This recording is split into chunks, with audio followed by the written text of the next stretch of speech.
Good morning students. In the last video we have discussing chapter number 4 motion in a plane. In the last video we have discussed about vector addition methods. So today we are here to discuss the next topic, resolution of vectors. How we have to resolve any vector. So resolution का जो basic meaning होता है that is to divide any vector into its components. तो यहाँ पर हम देखेंगे बेटा किस तरह से हम किसी भी एक वेक्टर को उसके कंपोनेंट्स में ब्रेक करते हैं। तो यहाँ पर आप देखिए कोई भी आपको ए वेक्टर गिवन है, इस वेक्टर को जब हम देखेंगे ये हमारा एक प्लेन में गिवन है। हम पहले डिस्कस कर रहे हैं rectangular resolution of a vector in a plane. हमें रेक्टेंगुलर रिजोल्यूशन लेना है, मतलब कि एक्सिस के अलोंग रिजोल्यूशन लेना है। तो हमने एक ए वेक्टर को लिया, this O and this A vector is showing the position vector of this A vector with respect to origin O and plane XY. So how you have to resolve? You have to draw the perpendiculars from the head of the vector to the original axis. So you have to draw the perpendicular from this point final head to the x axis and y axis. It will be at A1 and A2. So OA1 and OA2 are the two vectors which are the components of the A vector. That will give you the OA1 is given as AX I cap while OA2 is given as AY j cap. Here AX and AY are the magnitudes of the OA1 and OA2 vector in the particular x and y direction respectively, while I cap and j cap are the unit vectors in x axis and y axis. Next हमारा आता है when we have resolve this A vector in terms of A1 and A2, then this is a natural case when you have to add this two vector, then this will give you the resultant A vector. So the thing that A1 plus A2 is given as A vector. So A vector can be written as A1 is given as AX I cap while A2 is given as AY j cap. So A vector is equal to AX I cap plus AY j cap, where I cap and j cap are unit vectors and AX and AY are the scalar values. So next हमारा आता है बेटा, ये हमने जो देखा है ये हमने देखा है resolution of a vector in terms of rectangular components, while the next topic is resolution of vector using trigonometry. अब ट्रिग्नोमेट्री की हेल्प से हम किस तरह से इसको यूज करेंगे। तो ये वाला जो डायग्राम आपको दिखाई दे रहा है आप इसको देखिए, ये हमारा एक्स एक्सिस है, ये हमारा वाई एक्सिस है, ये हमारा कोई भी एक ए वेक्टर गिवन है। ये जो वेक्टर है ये हमारा एक्स एक्सिस के साथ में थीटा एंगल के ऊपर इंक्लाइंड है। When you have to see that this is A1, again we have to resolve in the same method which we have done in the rectangular component. We have to draw the perpendiculars, then OA1 is given as AX I cap while OA2 is given as AY j cap. This angle is theta. You can take this triangle, right angle triangle, in which A vector and AX and theta, you can use the trigonometry which you have studied in class 10th. You can say that AX upon A is equal to cos of theta. That will be equal to AX is equal to A cos theta, while this AY and this is the parallel vector. So you can take it as AY vector. This will give you AY is equal to A sin theta. So these are the two components in terms of trigonometry. Now if we have to find out the magnitude of the resultant vector in terms of trigonometry, then how can you find out? You have to remove the theta, that is a trigonometrical term, from the two equations. How can you remove? You have to square and add, then it will give you AX square plus AY square, that will be given as A square cos square theta plus A square sin square theta. When you will take a common A square, then it will give you A square into sin square theta plus cos square theta, that will be equal to 1. That will be the resultant will be A square is equal to AX square plus AY square. The next term is what? When you have to take the magnitude only, then you have to find out A vector is given as AX square plus under root of AY square. अब हमें ये तो magnitude निकाला, लेकिन हमें पता है कि हमारा जो वेक्टर होता है वो कम्प्लीटली कब माना जाता है, जब उसकी मैग्नीट्यूड और डायरेक्शन दोनों चीज़ें हमें पता होती हैं. Now we have to calculate the direction of any vector. What we have to do? We have to calculate the tan theta. Tan theta is given as AY upon AX, or you can say cos theta. That will give you ax upon ay. This theta will give you the resultant direction. Theta is given as tan inverse ay upon ax. So theta is the direction, this a is the magnitude. So when you will combine these two terms, then it will give you the resultant vector. The next thing is resolution of a vector in terms of a given vector. हमें किसी भी vector को given vector की terms में resolve करना है। तो हमें ये जो कैपिटल वेक्टर है ये हमारा एक कंप्लीट वेक्टर है, हमें इस वेक्टर को रिजोल्व करना है स्मॉल a और स्मॉल b की टर्म्स में। तो बेटा हमारे पास ये ज़रूरी नहीं है कि वो उसी के एक कंप्लीट फिगर की टर्म में ही आए, हमारे पास कुछ भी आ सकता है। तो उस जनरल टर्म को करने के लिए हम क्या करते हैं कि a वेक्टर को हम किस में डिनोट करते हैं, दो अलग अलग पार्ट्स में डिवाइड कर लेते हैं, स्मॉल a और स्मॉल b में।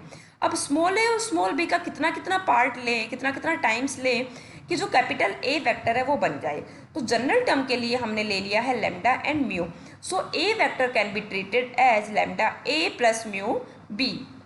Then we have to add these two vectors with the help of triangle law of vector addition. It will give you the resultant vector A vector, that will be lambda A plus mu B vector. Lambda and mu are the scalar values while A vector and B vector are any given vectors. So I hope आपको ये वाला topic भी आपका clear हुआ। अब हम आगे बढ़ते हैं बच्चों, resolution of a vector into 3 rectangular components in space. हमारे पास कोई भी जो वेक्टर है उसको हम 3D में कैसे रिजोल्व करेंगे। तो उसको 3D में रिजोल्व करने के लिए हमें क्या करना होता है, अभी तक हमने 2D में रिजोल्व करना देखा है x और y में। जब हम 3D में करेंगे तो हमारे पास z कंपोनेंट और इंक्लूड हो जाएगा। जब हम z कंपोनेंट को देखेंगे तो उस केस में हम क्या बताएंगे, जैसे 2D में अभी हमने डिस्कस किया था कि प्लेन बन जाता है हमारा, एक रेक्टेंगल शेप बन जाती है। तो सिमिलर वे में हमारा 3D में क्या बन जाएगा बेटा, हमारे पास एक क्यूब या क्यूबॉइड का फॉर्मेशन हो जाएगा, in which any vector is given a and we have to take that this vector is having an angle alpha with the x axis, angle beta with the y axis and angle gamma with the z axis.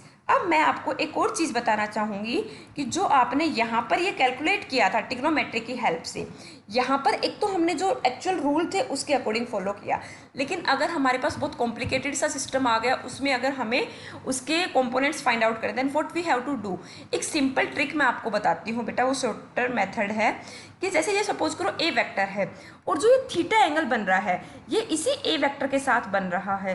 तो जो भी vector जिस axis के साथ angle बनाता है उस axis के अलोंग उसका कंपोनेंट आता है कोस कंपोनेंट, और जो दूसरा होता है उसके अलोंग उसका कंपोनेंट आता है sign component.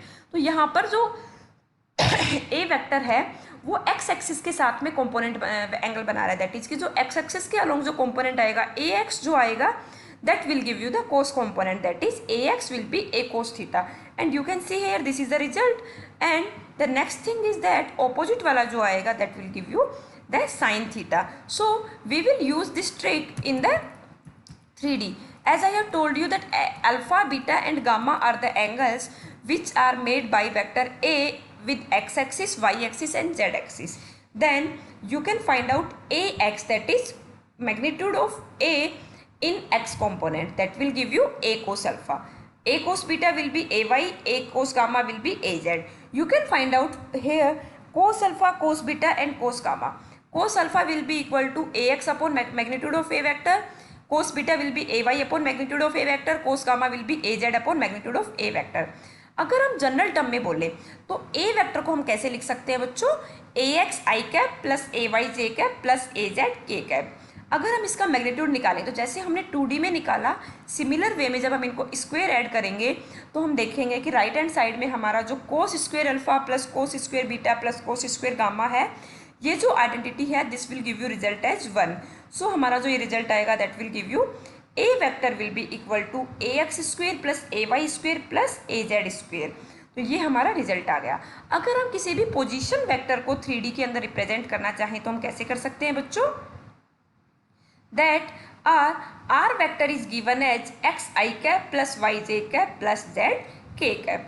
these x y z are the components of r vector along the 3 axis। तो यहाँ पर हमारा क्या हो गया बेटा, हमने किसी भी एक वेक्टर को 3D रेक्टेंगुलर कंपोनेंट्स में रिजॉल्व कर लिया है। अब हम इससे आगे का देखते हैं। आई होप आपको ये वाला टॉपिक क्लियर हुआ। अब हम इससे आगे बढ़ते हैं क्या,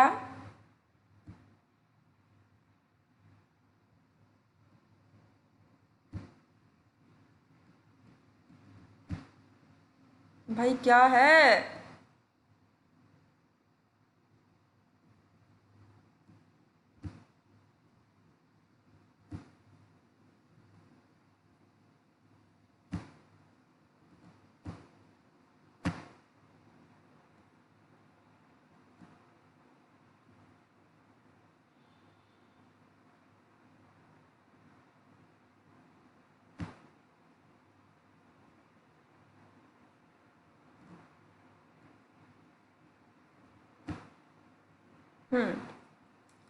तो अब हम आगे देखते हैं बच्चों, addition of vector in 2D analytical method. 2D में हम किस तरह से देखेंगे? तो 2D में हमें देखने के लिए हमें किन्हीं भी दो वेक्टर्स को ऐड करना है।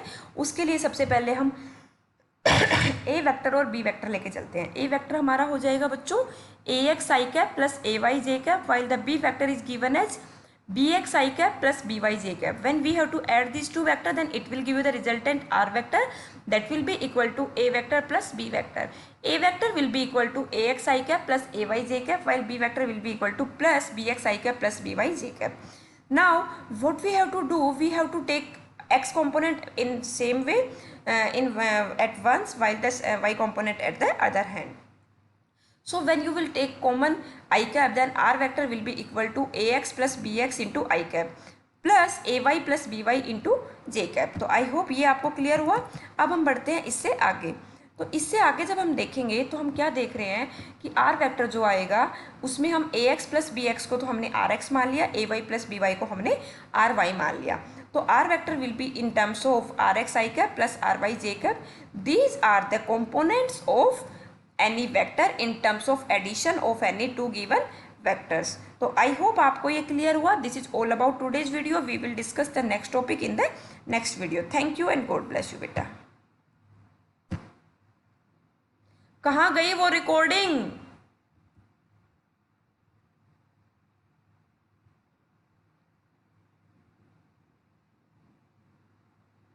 यार मैं दुखी हो गई हूँ.